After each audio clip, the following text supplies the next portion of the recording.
Senator Roberts. Thank you, Deputy President. We absolutely support these elements of the so-called Closing Loopholes Bill that we are now dealing with, that we will deal with. And I want to commend Senators Pocock and Lambie for their initiative in pulling out these 4 sections of the Closing Loopholes Bill, because the bills we're dealing with this morning that are carved out from the original Fair Work Bill are the small business redundancy exception, strengthening protections against discrimination, asbestos safety, and first responders, including access to PTSD compensation. All worthwhile, all simple, all carved out of the original legislation from Labor, exact copies. The motion to reorder allows a sensible amount of time for debate, given these are not controversial issues and have so far received wide support from stakeholders. I agree with Senator Lambie. The Closing the Loopholes Bill in its entirety is just a cover-up, a trick. That's all they're doing. Combining the bills under the loopholes tag is dishonest, and that's what the Labor Party is doing in this bill. It's fundamentally dishonest.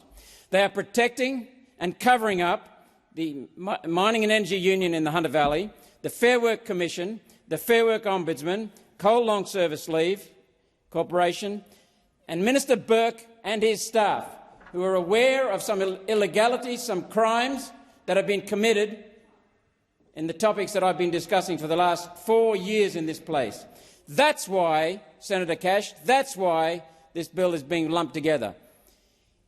We've got a lovely title called Closing Loopholes. We've got some fantastic elements of it. I agree with Senator Lambie. But they're hiding it under a dog. They're protecting their own rackets.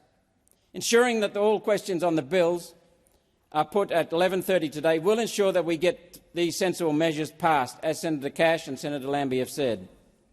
It would be nice to actually pass some legislation in this place, in the Senate. That's another reason why we need this reordering of motion. The government has been stuck on their nonsensical seed dumping bill, which is now in its 4th day. I mean, I heard Senator Pocock talking the other day. Why would you call it a seed dumping bill, putting pollution in the form of sulphites, nitrogen, iron into the ocean on an experiment?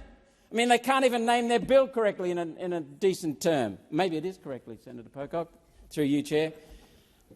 But, I mean, a seed dumping bill, that's your title, and you can't withstand the scrutiny that your own bill, sloppy bill, seed dumping bill, has brought upon yourself. You can't withstand the scrutiny, and you're still going. That's what is important. That's what is happening with this motion. The Senate is slapping the government, saying, this is how you get some legislation through. So I want to thank Senators Lambie and Pocock again.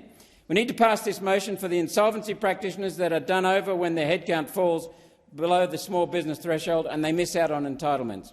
This has wide industry support and is an aberration. We should deal with it now, as this motion proposes. People who are suffering family and domestic violence should have access to protections in the Fair Work Act, sooner rather than later. That isn't controversial, and we need to deal with it now, as this motion proposes. We need to get on with the job with these 4 bills. I commend Senator Lambie and Pocock, and we support this suspension of standing orders.